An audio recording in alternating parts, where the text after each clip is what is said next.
Nessa data querida, muita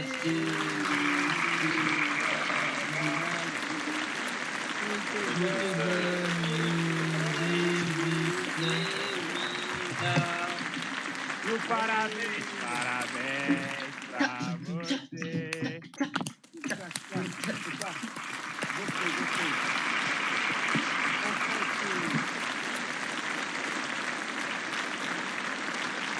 Parabéns. Isso aí. O próximo aniversário é do... Valeu. O próximo aniversário é do Eric, dia 25 Caralho, de você novembro. faz aniversário dia 25 de agosto. Faço, mano. Eu faço dia 25 de setembro e tem 3 amigos que faz um dia 25 de outubro, outro dia 25 de novembro e outro 25 de dezembro. Aí, velho, essa sequência dura só um mês, hein? Eu tenho um amigo que faz 25 de dezembro também. Olha, por isso estamos me chamando pra beber, né? Eu tenho um que faz Oi? 23 de dezembro e o outro 24 de dezembro. É por isso que estão me chamando pra beber. Não é por isso que eu tava te chamando pra beber, não, ué. Você sabe por que eu tava te chamando pra beber? Aí, tá vendo? Olha os caras fazendo panelinha pra beber. É porque eu sou o cara que estuda, sabe? Ele é o cara que... Ô, Neiva. Não vamos contar mentira, né? Não vou ficar pra apresentação não, galera. Boa sorte aí. Eu também não. Tenho bastante coisa pra fazer. Só vim pelo parabéns só. Quero bolo. Tá bom. Ah, valeu. Valeu. Quero bolo. Isso mesmo, deixa esses caras pra lá. Ô, galera, então, bom dia, parabéns mais uma vez aí, Firmino. Se você quiser, Firmino, já pode começar a gravar. Na hora que você der o ok, eu inicio. Tá gravando já. Ah, já tá gravando? Bacana. Então tá, gente, é o seguinte, o objetivo dessa apresentação, né? Eu vou fazer o screen share aqui da tela. Tá todo mundo vendo aí, né? Sim. Beleza. O objetivo, gente, dessa apresentação é como se fosse uma introdução, né? As modalidades, né? E as ferramentas que a gente utiliza aqui na Grafite. É muito importante para quem está começando. E o foco vai ser principalmente nas estruturas que a gente utiliza no início e na construção de cada projeto. Então, vocês vão aprender, né? Quem ainda não mexeu, vocês vão aprender a fazer um CRUD, né? O que é um CRUD? Né? O Create, Read, Update e Delete, né? É a sigla para isso. E a maneira como a gente faz isso é com essa parte aqui, por exemplo, de listagem, né? A parte de listagem, ela seria tipo um read. A parte de adicionar é o create. A parte de update é a edição e a delete é a exclusão. Tá? Então, como vocês podem ver, a gente tem as rotas, bonitinho, aqui o conteúdo, e isso serve para a gente poder comunicar bem com o banco, né? Com o banco de dados. Então, eu coloquei esse exemplo aqui do Mineirão, que é um exemplo que a gente já está usando lá na Vel 9, já estamos usando o template Minia, que é o template que a gente utiliza para fazer sisteminhas de gestão, né? Então, como que é a construção dos sites normalmente? A gente vai, especifica com o cliente, iniciamos, né, o banco de dados, e aí a gente começa a comunicar com o banco de dados através dos CRUDs e vamos criando as regras de negócios. Depois que a gente faz essa parte que a gente chama de back-end ou back-office, né, toda essa estrutura, a gente vai lá e começa a construir os sites ou aplicativos, né, que é o verdadeiro foco, né, para o usuário. Então, isso daqui é muito para o administrador poder utilizar e ele poder ver como que é o projeto e ele poder gerenciar o projeto inteiro, né? Por isso que a gente coloca aqui normalmente, né, a barra admin aqui. Eu vou mostrar alguns detalhes para vocês agora. Eu estou usando o Visual Studio Code, mas eu recomendo que utilizem o PHP Storm. O PHP Storm ele é muito mais fácil de utilizar, ele é muito mais completo e ele é muito interessante para quem tem já um e-mail de faculdade, né? Já tem instituição definida e consegue solicitar lá no PHP Storm, não vai pagar nada por isso. Então dá para pegar a licença de estudante lá.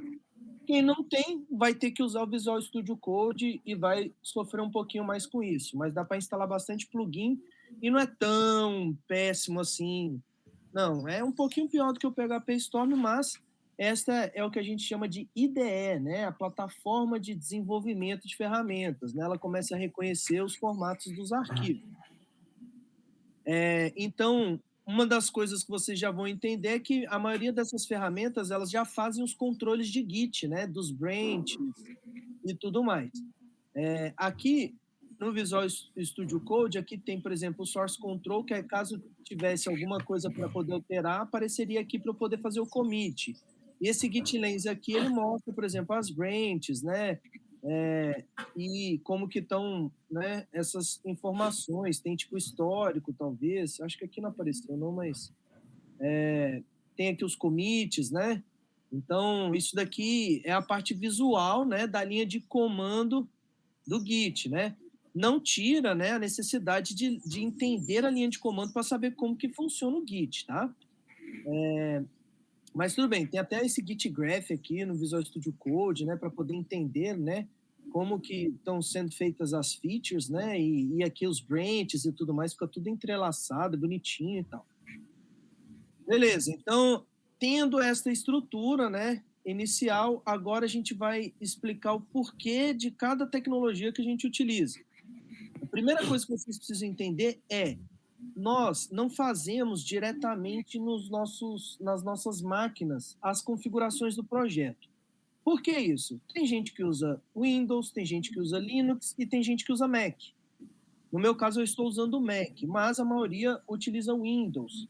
Então, para evitarmos problemas de cross-platforms, né, problemas de plataforma, a gente eliminou isso utilizando máquinas virtuais em formato Linux. Por que em formato Linux? Porque o servidor já recebe Linux. Então, para que vamos sanar problemas de Mac ou de Windows, sendo que o servidor já é Linux e a gente iria estar perdendo tempo com isso, né? Então, o objetivo de utilizar máquina virtual, né, o VirtualBox, é justamente para isso. E quem que gerencia o VirtualBox? Nós temos duas opções. Uma mais antiga, que é o Vagrant, e a segunda, que é o Docker. Uma mais nova, mas que também consome memória. Qual é melhor? Cara, não tem melhor. A parte do Docker, ela é de forma mais gráfica, né? Eu nem estou com ele aberto aqui, deixa eu ver se eu abro ele aqui. Ela é mais gráfica, e a parte do Vagrant, ela acaba sendo mais na linha de comando e tal, com o Homestead. O Laravel, ele já tem tipo assim, um pacote, né? É um conjunto de estruturas para poder rodar o Laravel tanto para o Vagrant quanto para o Docker. Qual que é o conjunto de estruturas, o pacotinho bonitinho para poder rodar o Laravel no Vagrant? É o Homestead. E qual que é o conjunto, né, de pacotes que estão todos estruturadinhos para a gente poder rodar o Laravel com o Docker? É o Sail.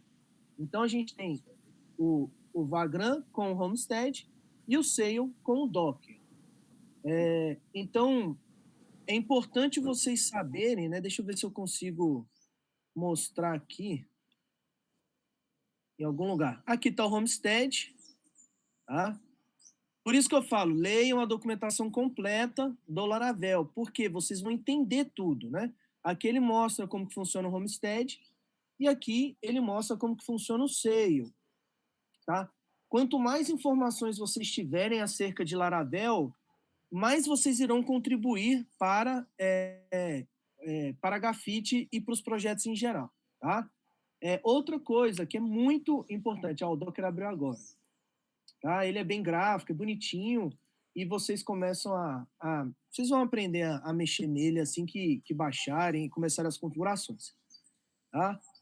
No caso do projeto do Mineirão, a gente já tem informações de como que configura o Sail e o Docker. Pode dar uns probleminhas, mas todo mundo já passou por isso e só pedir ajuda para o companheiro ou para a companheira aí que dá para rodar. Então, aqui tem requisitos, aqui falando sobre instalação no Windows, o Docker, PHP, instalando o Sail, né?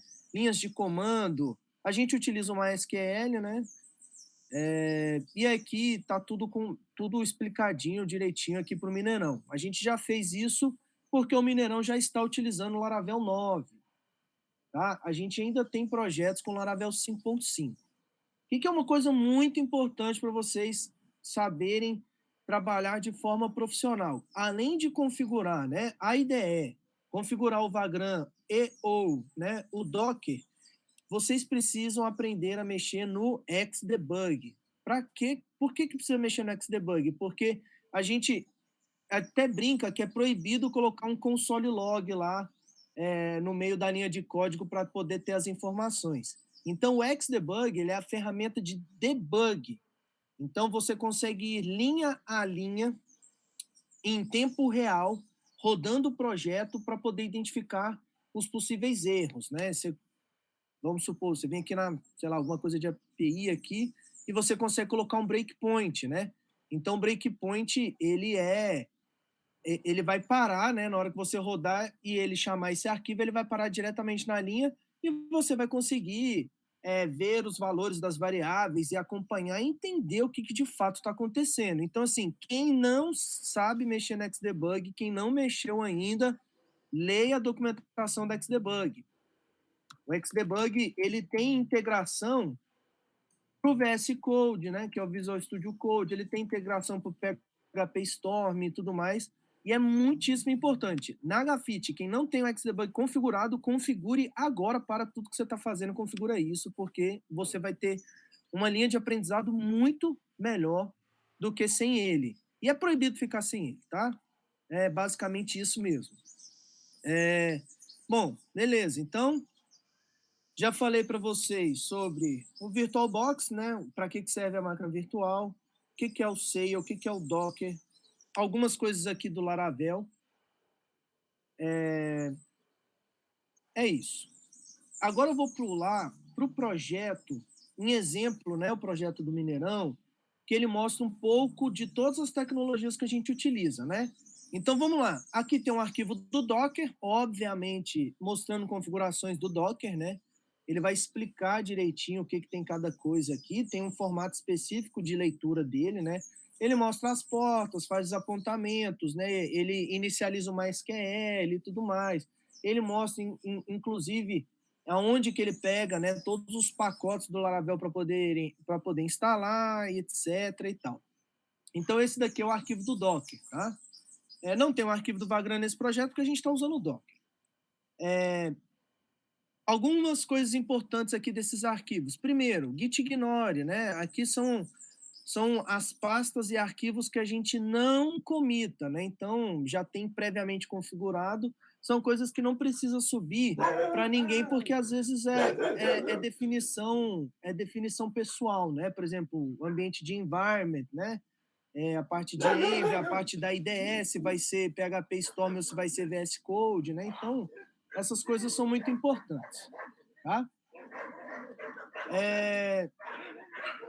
Bom, só um minuto.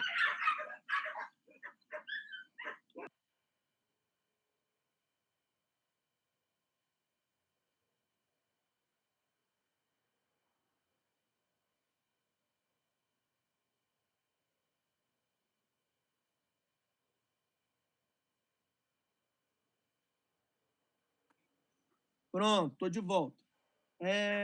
Tudo bem por aí? Perguntas até então? Parece que não, né? Tá, então o arquivo de Git ignore. Esse GitLab, né, o Continuous Integration, isso é algo que eu utilizo, vocês não precisam se preocupar, é configuração de deploy, de entrega contínua, né, de deploy, de coisas que a gente vai colocar no servidor. JS Hint. A Grafite, ela utiliza o sistema de validação de sintaxe automática de todo o código do JavaScript. Então, se vocês estiverem fazendo alguma bobagem, com certeza não vai passar.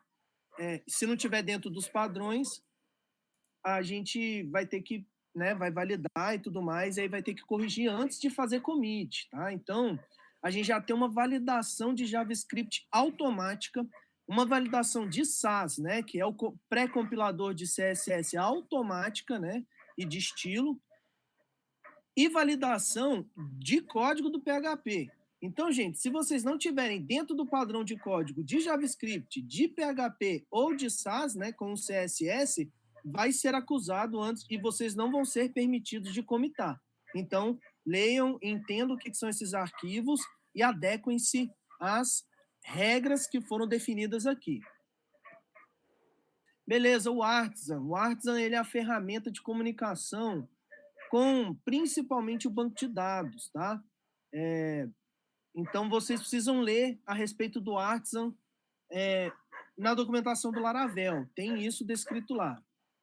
Aqui, a checagem de PHP é uma linha de comando simples para checagem de PHP, tá bom? Só mais um instante.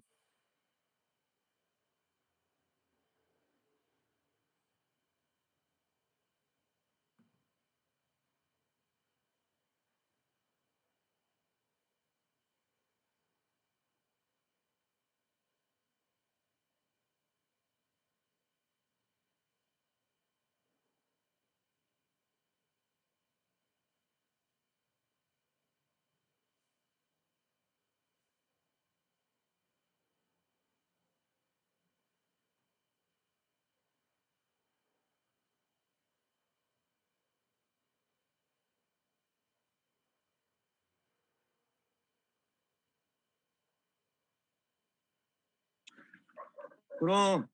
Então, gente, checagem de validação, né, do PHP é só um arquivo um arquivo bash, né, para ele rodar os comandos aqui para rodar a validação de PHP.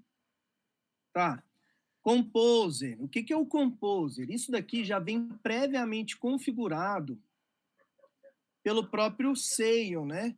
E pelo próprio package, né? Que é necessário para poder utilizar o Laravel. Então, o Laravel usa o PHP, obviamente, essas outras extensões, esse outro daqui que eu não sei o que é, usa o Sanctum, usa o Tinker, usa o framework mesmo do Laravel, e ele chama todas esses packages, né, que a gente fala, para poder rodar mais e para poder deixar a biblioteca do Laravel mais completa com todos esses pequenos pacotes, né? Então, isso é muito de linguagem de servidor, toda a parte do Composer, tá? Em contrapartida, a gente tem a parte do package, tá? A gente tem o Composer e tem a parte do package. A parte do package é o do NPM, né? Que é o do Node.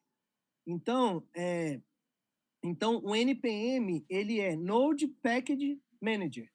Essa é a sigla, né, NPM, para poder mostrar que é um gestor, né, de pacotes do Node, né? Então, aqui a gente definiu alguns scripts que eu vou explicar para vocês como que é, e aqui algumas dependências, né? Então, um pacote para poder mostrar calendário, um pacote de CK Editor, né, que é o nosso editor de texto, que é isso daqui.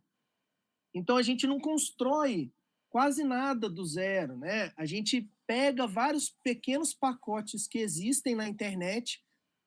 Eu quero fazer um editorzinho de texto. Já tem o CK Editor. A gente vai lá e só instala o pacote e aplica ele para a funcionalidade que a gente precisa. Eu preciso de coisa de calendário. Já tem o pacote de calendário, tá? Na verdade, esse é o Date Time Picker, né? Então, a gente já tem essas coisas. Eu preciso de um pacote para poder fazer agenda. Tudo que vocês pensam que não existe de pacote e de funcionalidade que vocês querem fazer, pode ter certeza que algum doido ou alguma doida com certeza já desenvolveu, beleza? Então, não tentem reinventar a roda. É o maior erro de todo desenvolvedor iniciante. Então, não reinventem a roda. Fala assim, toda a história que vocês querem fazer, toda a tarefinha que vocês querem fazer, não reinventem a roda. Procurem e vejam se tem pacotes já disponíveis que, com certeza, alguém já quebrou muito a cabeça e montou algo maravilhoso. Tanto que um dos pacotes que eu vou mostrar bem para vocês agora é o pacote do Data Tables, que é isso daqui. Ele mostra uma listagem, mostra a quantidade de registros, isso aqui é tudo gerado pelo Data Tables. A paginação é gerada pelo Data Tables, essa parte de listagem, a parte de colunas. A única coisa que o Data Tables não gera é essa parte de input, de busca, que aí a gente já faz. Então, a gente já integra, né, com as funcionalidades que nós temos, né? E que a gente resolveu deixar mais bonito. Então, esse daqui é meio que o core business da Gafit, tá? Então, olha aqui, nenhum registro encontrado porque não tem nenhum ativo. Se você coloca assim, ele aparece, né? Se você coloca e escreve errado aqui, ele para de aparecer. Se você apaga, ele volta a aparecer. Então, isso daqui, como ele é a base da criação dos CRUDs, é uma das coisas mais importantes que vocês precisam aprender. Então, a primeira tarefinha que vocês vão ter provavelmente vai ser a criação de um CRUD, tá? Então, isso é o significado de CRUD, tá? O create, read, update e delete. Ok. E ele é chamado aqui no package.json, tá? No gerenciador de pacotes do Node. Então, aqui tem vários, né? Aqui tem o jQuery, tem alguma coisa para tratar PDF, tem coisa para tratar o Select2, né? Isso daqui são todos pacotes que a gente utiliza. Tem coisa de gráficos, de charts, né? Tem o Bootstrap também, que é a biblioteca, né, de terceiros que a gente utiliza para poder colocar de forma visual, né, no site público. Então, ele tem muita coisinha interessante aqui, que é bom vocês conhecerem. Vocês não precisam utilizar necessariamente todos, mas saibam que existe, leiam um pouquinho sobre cada um dessas bibliotecas e falam, isso daqui é para fazer um carrossel. Isso daqui é para fazer uma pesquisa múltipla. Isso daqui é coisa de gráfico. Isso daqui é para rodar de forma mais fácil instalação de pacotes. Esse daqui é de mapa. Então, a gente já vai colocando, né? Drop zone é para você poder ter uma zona de dropar arquivo, né? De fazer o upload de arquivo, né? O próprio nome ele já dá uma dica. Então, todos esses pacotes, é interessante você saber para que cada um funciona, né? Então, dá uma vasculhadazinha nisso daqui, é muito, muito legalzinho vocês saberem. Até saberem, por exemplo, que a gente não está usando o gráfico, isso daqui poderia ser deletado. Que esse daqui também poderia ser deletado. A gente poderia ter limpado um pouco mais o código, já tem até uns erros aqui, entende? Então, é isso. Perguntas até então?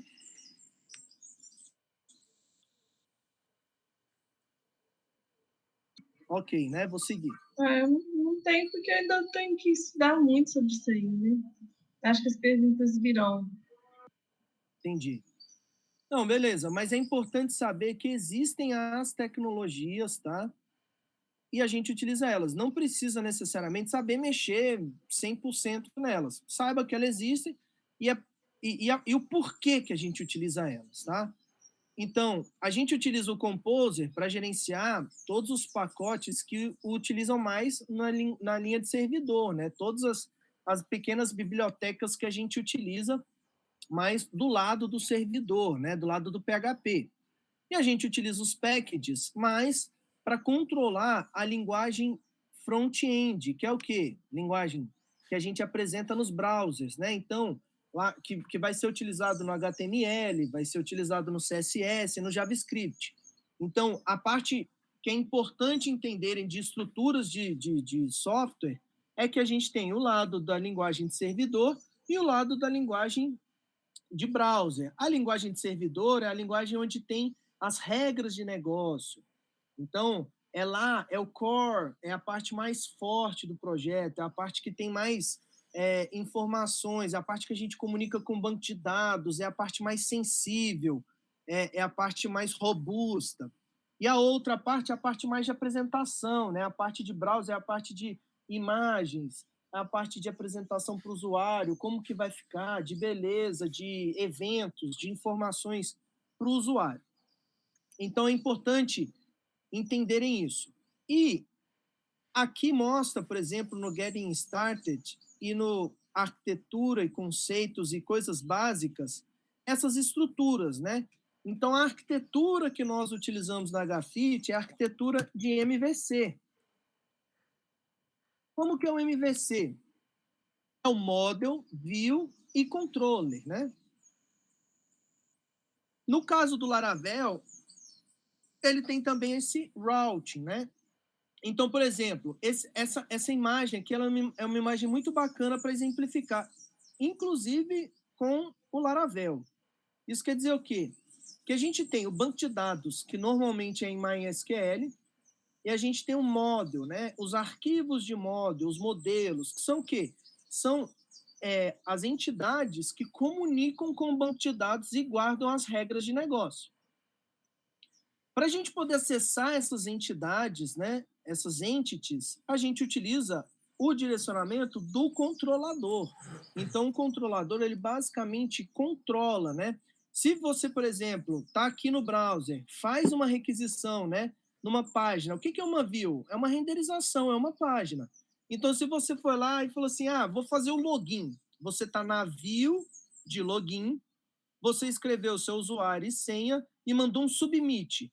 Na hora que você clica em submit, a view, ela capta, né, o login e a senha, ela direciona por meio do route, né, do arquivo de rotas, qual controlador que vai tratar este caso, e o controlador vai direcionar para qual regra de negócio e para qual modelo vai ser feito. Então, eu quero fazer o login, eu vou lá e dou um submit pela view, ele vai lá e fala assim, você está na tela de login e mandou um submit pela view, o routing, né, a rota, ela vai apontar para qual controlador precisa utilizar, e o controlador vai fazer assim, beleza, você é uma view de login, então eu vou te apontar para o modelo de usuário.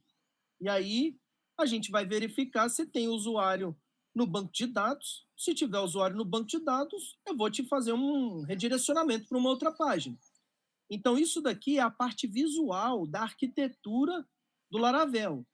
Vamos agora para o código. Como que a gente vai fazer isso para o código? Vamos lá. Deixa eu ver aqui.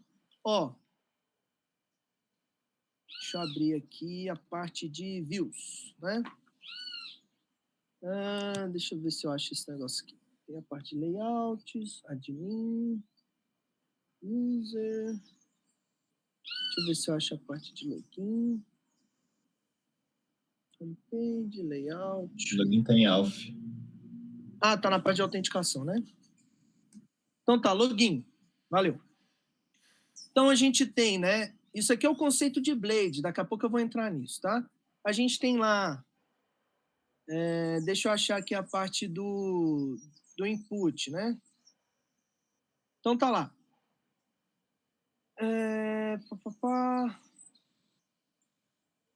Password, cadê a parte de usuário? De e-mail, né? Aqui o input de e-mail. Aqui o input de password. Aqui um checkbox qualquer, um checkbox para poder relembrar, né? Keep logged. E aqui o botão de login. No submit, ele vai chamar a rota de login. Então, o que eu estou falando aqui?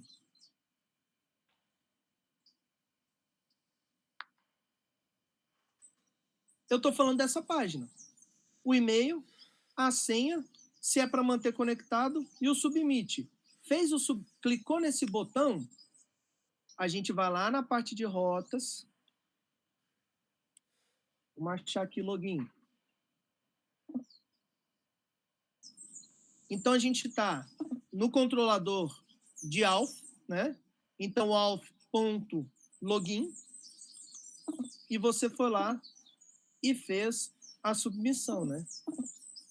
E o post login. Então, esse post login, ele vai para o controlador de autenticação. Cadê ele? Aqui, o auth controller. E a gente vai chamar a função de post login. E aí ele vai verificar. Tá válido o e-mail e o password? Nesse caso, a gente não está usando o reCAPTCHA, né, do Google. Beleza, tá válido o e-mail e password? Tá, então vamos fazer as regras de negócio que deveriam estar até no model, né? Não deveria estar no controlador, mas vamos verificar. Tenta fazer o login, se conseguir, vai redirecionar o usuário que estiver logado. Então, agora vamos entrar lá. Direct user. Aí ele verifica qual que é o tipo de usuário. Ele vai lá e redireciona, deixa ele como admin ou comunicação, nesse caso aqui, e aí manda ele para a página de admin. Então, basicamente, aquele fluxo todo foi, a gente clicou, ele foi para o arquivo, né? Ele foi para o arquivo de rota, aí lá na rota, vamos achar aqui a rota. Aí lá na rota, ele já identificou qual que é o controlador, e no controlador, ele mandou o post login. E aí o post login, ele entra dentro da parte do controlador, que vai controlar. Opa, aqui. E aí ele chama esse post login, faz todas essas validações e faz o redirect. E aí ele redirecionou para a parte de admin e aí ele ficou logado. Então é isso. Beleza? Entender o conceito de MVC, entender o core business, o core do Laravel. O Laravel ele é baseado nisso daqui. Na view, nos arquivos de view, nos arquivos de rota, nos arquivos de controlador e nos arquivos de módulo. Então, é assim que é a estrutura do Laravel. Beleza. Eu estava explicando, né, os arquivos que a gente tem aqui, né? Tá. O restante aqui não é tão necessário, tá? Isso daqui é o README que tem as informações de como que roda o projeto. Então, beleza. Agora, aqui no app, a gente vai ter... Qual que é a parte mais importante da gente poder mexer com o Laravel, então? A gente saber os models e criarmos esses arquivos de model. Por exemplo, tem um model de usuário, né? Olha lá, ele é um arquivo de model, ele estende a classe autenticável, né? Aqui ele definiu qual que é a tabela. Se não definisse, eu acho que ele puxaria uma específica, que é users, algo do tipo. Então, lembrem-se de ver se está definido ou não, para evitar problemas, que é muito difícil de achar esse erro. E aqui as regras de negócio. Então, as regras de negócio precisam ficar no model. Por isso que esse arquivo é até um pouquinho melhor. Por exemplo, verifica o e-mail. Ele vai lá, manda o token, começa a pegar o usuário, etc., e faz um try catch, né? Faz uma tentativa, se der tudo certo, ok, senão ele pega a exceção e manda um e-mail de erro. Deletar o usuário. Está aqui toda a regra de negócio de deletar o usuário.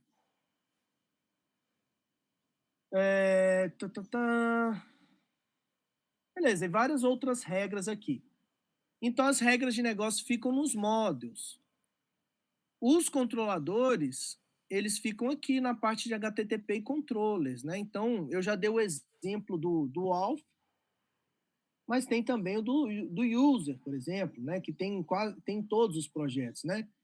A função de pegar usuários, admin, admin.users.user.list, né? Isso daqui é para retornar a página, né? A view de usuários. Então, a getUsers, ela nada mais é do que isso aqui, ó. Ele vem aqui, clicou aqui e pegou usuários, né? Eu acho que vai ser essa parte de admin, se bem que não. Ela nem está sendo utilizada. Mas isso aqui basicamente pega essa tela de usuários, tá? Eu acho que ela é utilizada, mas... Enfim. Deixa eu ver aqui. Bom, Aqui vocês vão estudar para poder ver para que serve cada uma dessas funções. Então, beleza. Aqui veio essa view, né, de usuários admin. Deixa eu ver se eu tenho aqui. Admin controller.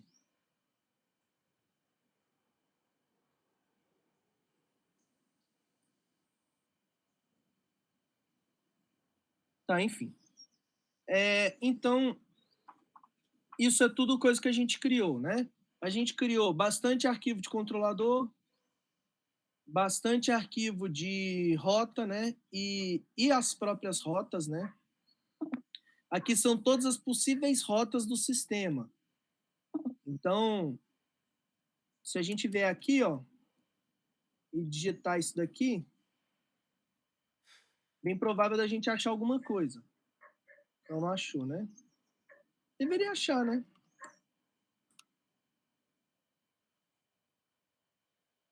Aí tá dentro do middleware de admin, com o prefixo de admin, e deveria vir esse get Laravel log Laravel.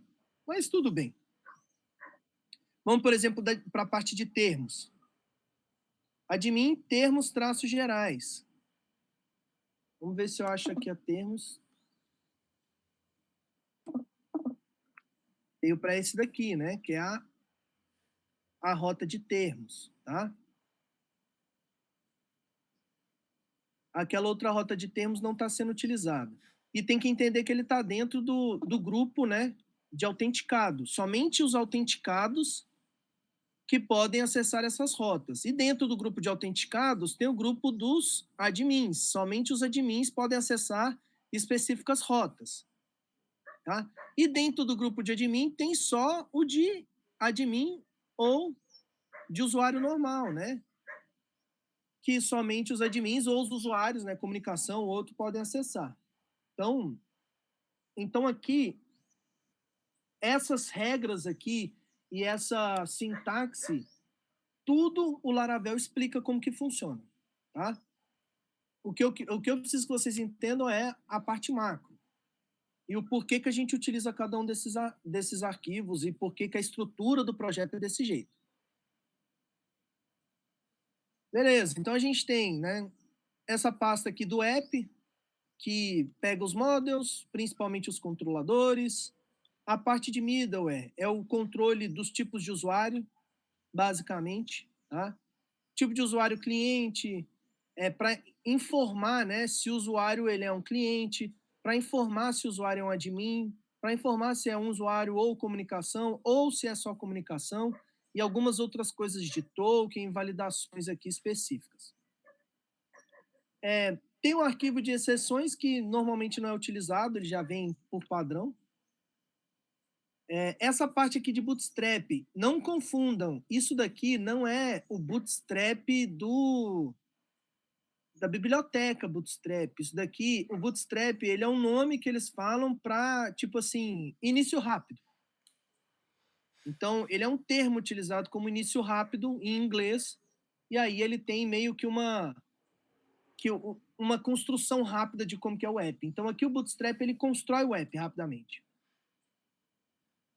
Ok, a gente tem também, né, a pasta de configuração, né? Aí tem configuração, por exemplo, do reCAPTCHA, tem configuração de e-mail, isso de SMTP, né?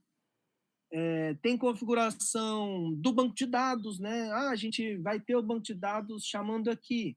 Só que aí, nesse caso, né, nós colocamos de forma externa as variáveis, né, do banco de dados de acordo com o arquivo env, né, de environment.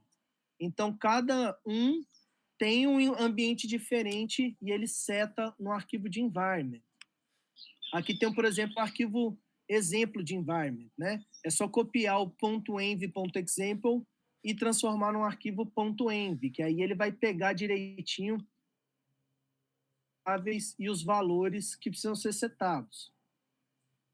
Então, a parte de file systems, né? Aqui mostra, por exemplo,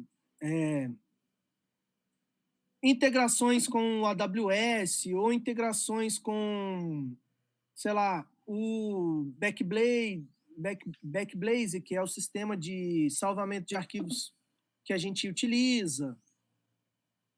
Aqui tem informações do Sanctum, que ele cuida dos tokens, né? De serviços específicos, de log, né? De e-mail eu já falei. Deixa eu ver o que mais. De cache. Então, arquivos de configuração geral do projeto. O database. O database vocês vão entender que a gente hoje utiliza o conceito de migrations. Então, o que são os migrations? Para que eles servem? Antes, a gente tinha um modelo do banco, e aí toda vez que fosse alterar o modelo do banco, nós tínhamos que avisar uns aos outros que a gente estava mexendo no modelo. Para quê? Para evitar de outra pessoa mexer. Então, antes não era possível trabalhar de forma em conjunta nas alterações do banco. Cada um tinha que mexer em um momento e tinha que comunicar a equipe. Então, eles criaram o conceito de migrations justamente para lidar esse problema.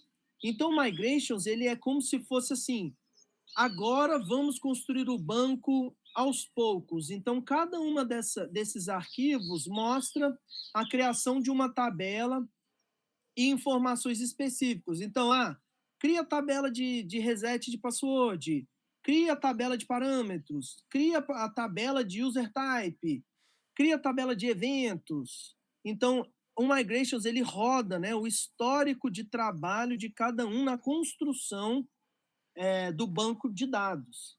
Então, é para isso que serve o Migrations. Tá? O Seeders, ele basicamente, ele, como o próprio nome já fala, né, ele semeia, né, ele coloca dados nesse banco de dados para testes. Então, por exemplo, a gente utilizou a funcionalidade de seeds para criarmos vários usuários, né? Por exemplo, aqui ele já criou nomes específicos para cada usuário. Então, nós criamos vários administradores, né? A gente utilizou o arquivo de seeds, né? Ele cria nomes aleatórios, né? A gente não inventou isso daqui. Ele criou aleatoriamente para a gente. Por que o seed é bom? E os seeders, né? Semear o banco é bom? Porque a gente vai lá e faz o teste de robustez do projeto, né? A gente consegue testar de maneira mais adequada, né? A gente consegue testar, por exemplo, a paginação, né, do projeto, ó, que mostra 1, 2, né? Então, a gente consegue paginar, a gente consegue ter certeza que está funcionando bem, para evitar problemas de quando tiver 1.000, 2.000, 3.000, 100.000 usuários, né? Então, a própria documentação do Laravel vai explicar todo o conceito de migration, tá? Então, ó, o que eu falei, routing, middlewares, proteção CSRF, né, que eu acho que é o token, isso, são os tokens. O que é uma view, o que é uma blade, né? Acho que eu já até passei muito disso, né? Já fui muito macro aqui, né? Mas aí vocês vão ler a respeito. Tá, agora eu vou entrar no conceito do getDT, que é o mais importante desta apresentação. O conceito do getDT é: eu quero que vocês aprendam a fazer os CRUDs. Mas é para aprender a fazer os CRUDs utilizando todos os arquivos de base que a gente já faz. Então, não precisem reinventar a roda e ficar fazendo essa listagem aqui de novo. A gente já tem os arquivos para isso. Então, vamos dar uma acelerada aqui. A pasta public ela é gerada, tá? A pasta lang é de language, ela é para a gente lidar com outras linguagens, né? Outras línguas, na verdade. Aqui nós estamos usando só português brasileiro, porque o projeto é só em português, não tem em inglês, não tem em espanhol, nem outra linguagem. O arquivo public é o que vai ser visto, né, pelo usuário, são os arquivos que a gente gera, então não vou entrar tão rápido nisso. Eu vou passar mais batido nisso, porque ele é uma pasta gerada, vocês não têm que se preocupar tanto. A pasta de rotas eu já expliquei. A parte de storage, né, é para salvar, né, log, salvar coisas de debug, salvar coisas de cache, informações de views e tudo mais. E a parte de teste a gente não está utilizando. Não está utilizando tanto. Então, a parte de sources, né, a pasta de sources, ela mostra principalmente todos os conceitos das views, né? Então tem aqui várias e várias views, né? Eu mostrei para vocês a view de login, né? E tem também o código do SAS, tem o código do JavaScript, né? Tem o CSS gerado, né? Ou de terceiros, né? Tem os arquivos de fonte. Então, tem a parte de imagens, né? As imagens mais padrões, né? Que não são salvas no Backblaze, né? Por exemplo, logo, coisa que deveria ir mais rápida. E aí eu vou mostrar agora para vocês a view do ListDT, tá? A view do ListDT, ela começa aqui. Ela puxa, né? Primeiro, o layout master. Para quem não sabe mexer com isso daqui de Blade e tudo mais, isso aqui são todas variáveis que a parte de Blade explica. Então, as blades estarão... Onde será que eu acho essas blades? Aqui. Blade Templates. As blades, basicamente, elas são uma estratégia, né, que o Laravel utiliza para poder lidar e separar e agrupar bem código em HTML. É basicamente isso. E para a gente poder colocar, né, informações trazidas do servidor para o front-end. Tá? Então, vocês vão ler muito sobre isso. Né? A parte de layouts, por exemplo, o ListDT, ele pega, né, os layouts, .master. Então, a gente vai ter que ir lá na parte de layout, na parte de master. E aí, aqui a gente começa a entender como que é apresentado para o usuário. Finalmente, estamos numa declaração de HTML. Então, tem lá o HTML, tem o header, tem o body e tem o fechamento, né, do body, fechamento do HTML, né, o fechamento do header. Então, via Blade, a gente consegue desmembrar o código do HTML de forma mais estrutural.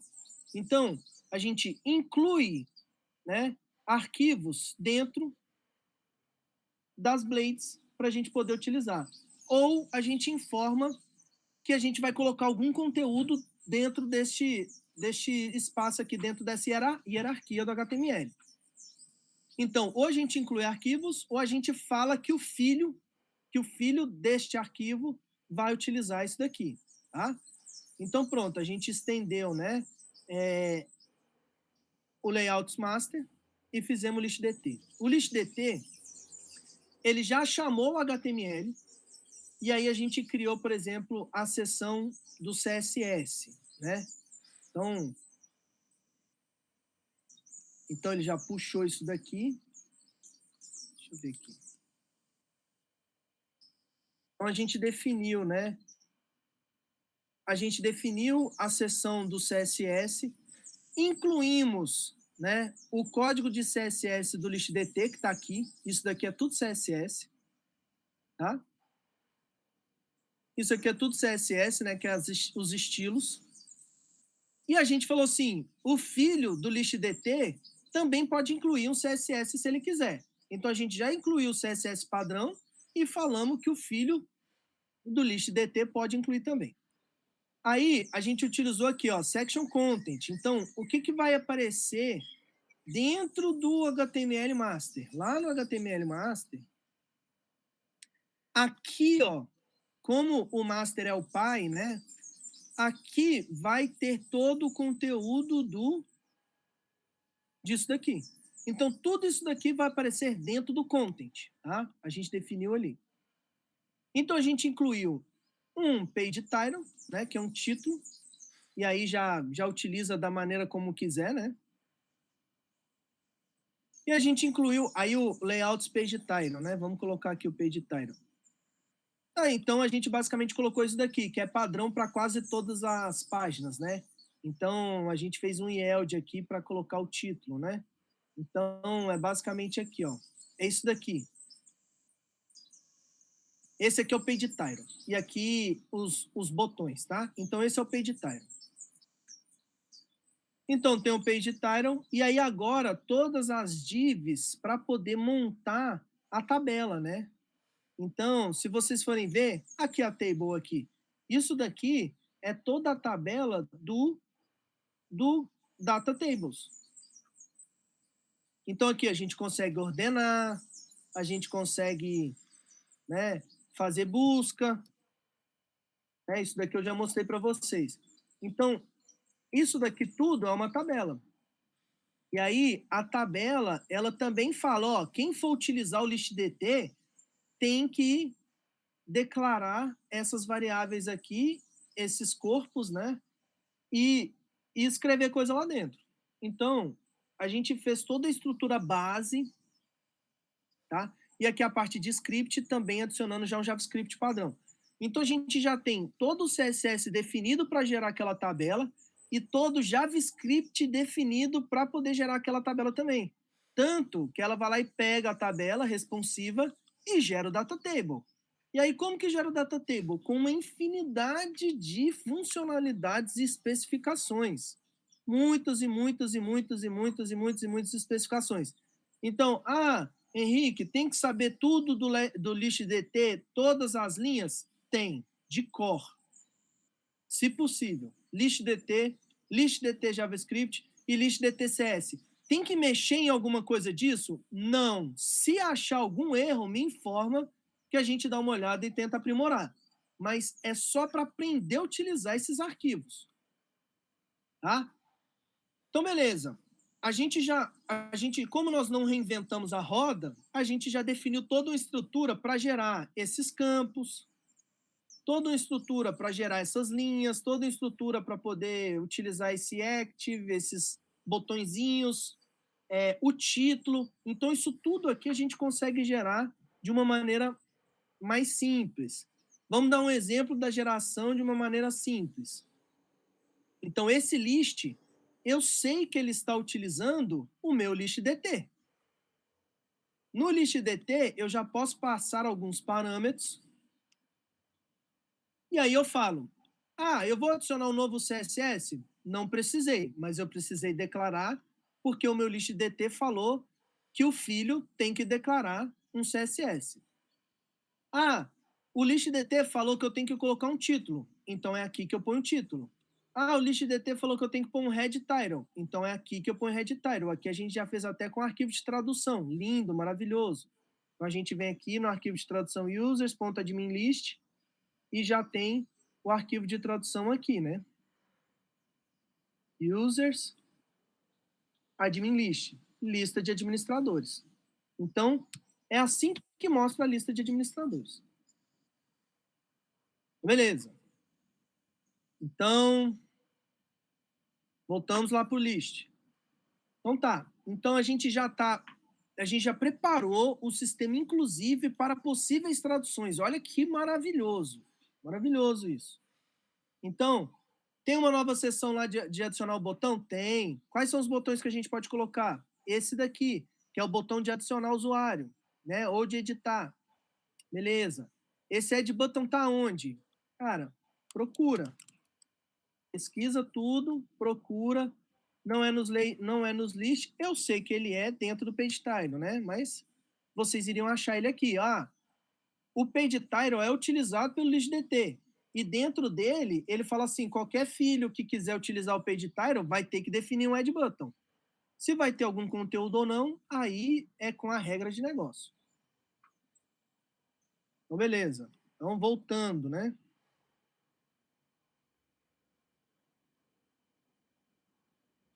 Então, voltando. Ok. Adicionando o botão. Aí, aqui, ó, list table head.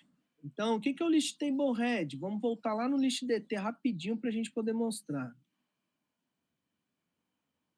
List table head, né? Aquele aqui, ó. Quer dizer, então, que no cabeçalho da tabela eu tenho que colocar um conteúdo. Qual que é o conteúdo? Vai variar, né? No caso aqui da listagem de usuários administradores, a gente resolveu colocar nome, e-mail, atualizado em, ativo ou não, e um outro para a parte de ações, né? Actions. Então, vamos ver se está certo. Nome, e-mail, atualizado em, ativo e ações. Beleza.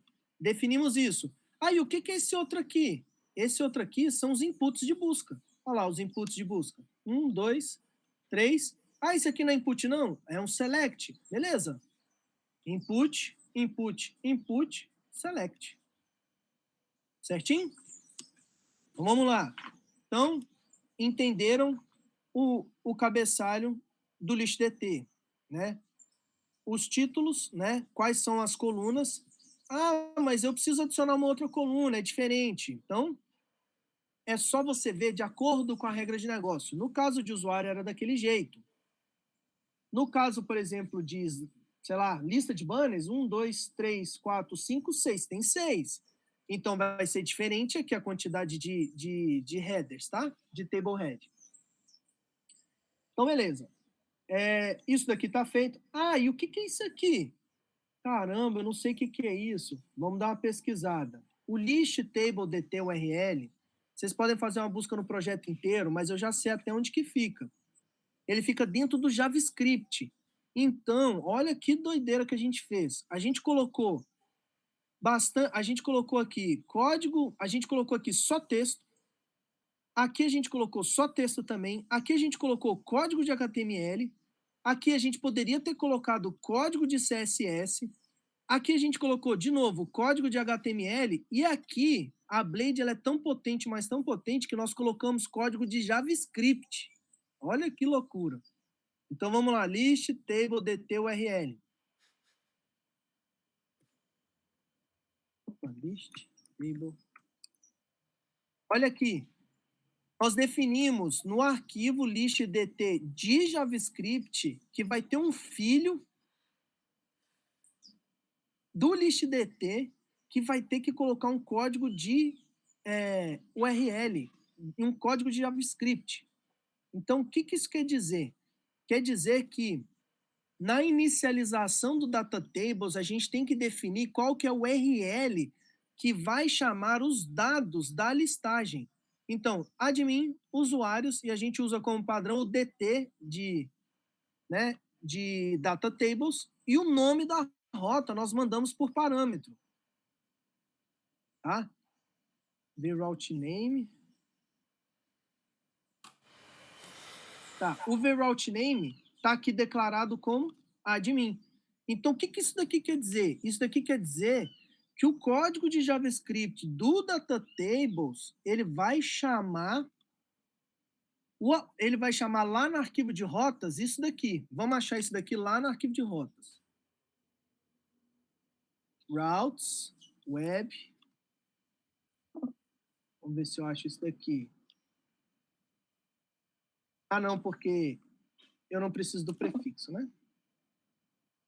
Já tá dentro do prefixo de admin. Então, usuários, dt, admin, ele vai chamar o get admins dt.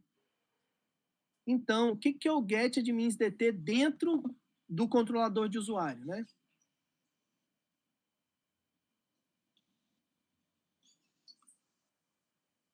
Get admins dt, ele chama o modelo do admin e chama o dt. Então, o controlador ele tem só que direcionar para o model. Então, vamos entrar lá no model, né? Como é que eu entro nele aqui? Aí, entrei. Então, olha o model aqui, um admin que estende o usuário e ele chama a função do getDT. Então, a gente manda dados do JavaScript, como coluna, nome, e-mail, update date, ativo, ordenação, inicia nisso, quantos resultados por página, e esse daqui de draw, que faz parte da documentação do data tables. Então, ele faz busca no banco, ele faz a busca para ver se tem filtro ou não, de nome, e-mail, de atualizado em e tudo mais. Ele vê se está ativo ou não, se tem alguma coisa de filtro a respeito disso. Ele olha como que está a ordenação, ele vê qual a quantidade que precisa ter.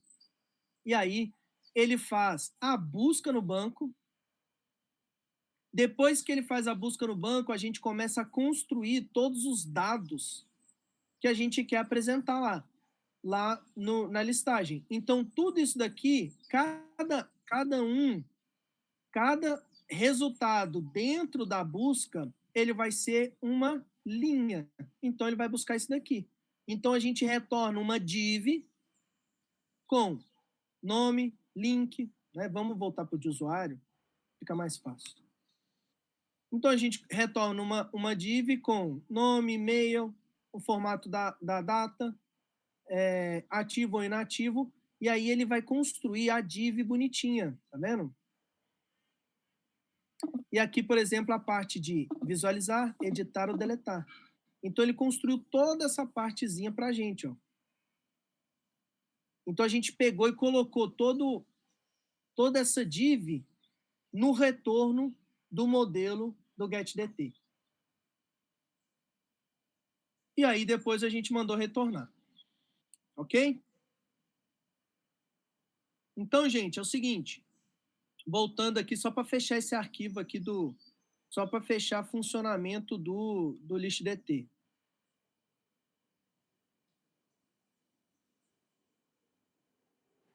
Então, é aqui que a gente chamou o JavaScript e o DataTables e falamos em qual rota que deve ser chamado lá na linguagem de servidor. Aqui a gente colocou qual que é a ordenação inicial, que também é um código de JavaScript. Ah, mas como é que você sabe que é um código de JavaScript? Porque eu pesquisei por isso aqui. Ah, e esse aqui é um código de JavaScript também? Ué, pesquisa. Vai lá, procura a respeito. Ó, list. Ah, tá, o ListDT JavaScript. Ah, tá dentro do JavaScript? Tá, então é um código de JavaScript. Ok? Então, esse foi um exemplo de como que a gente faz o DataTables. Isso que é o mais importante vocês entenderem. Sabendo isso, vocês vão conseguir fazer qualquer outra tarefa. Então, vejam, revejam e vejam novamente esse vídeo que a gente está gravando, justamente para você poder saber como que utiliza isso. Saber os conceitos de hierarquia, né? Os conceitos de herança, de composição, tudo isso faz parte das linguagens de programação. Então, a Blade usa muito isso, né? Aqui eu estou falando que o Layout Master é o pai. Aqui eu estou definindo um CSS. Aqui eu estou chamando o que o pai falou que deveria ter de conteúdo. Aqui eu estou fazendo uma inclusão, né? Então é uma composição. Aqui é uma herança, tá? Então aqui eu estou herdando as coisas do master. Aqui é a composição. Esse daqui é o yield, né? Detalhes e funcionalidades das blades, né? De como que funciona, de como que a gente separa os códigos, de como que a gente organiza, né? Essa quantidade imensa de códigos que a gente tem nos projetos, tá? Então, gente, eu sei que é maçante e tudo mais, eu passei por isso para vocês poderem entender, né? Por que a gente usa Laravel, como que a gente usa HTML, como que a gente utiliza o CSS de forma bem branda, né? O JavaScript de forma bem branda, mas aí vocês vão pegando aos poucos, né? O importante é vocês saberem utilizar o ListDT. O ListDT é tudo, é vida, e é a parte mais importante dos projetos da empresa, que é lá que a gente começa a construir os bloquinhos. Tá? Perguntas?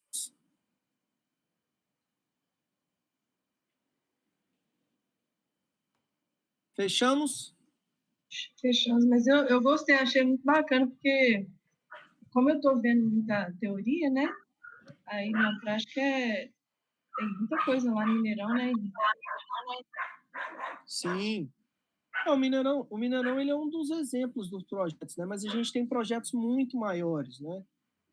O Mineirão ainda está no início, tem só 2 meses que a gente está mexendo nele, né? Tem muito código, mas é porque tem bastante gente, mas não é um projeto grande ainda, tem projetos muito maiores.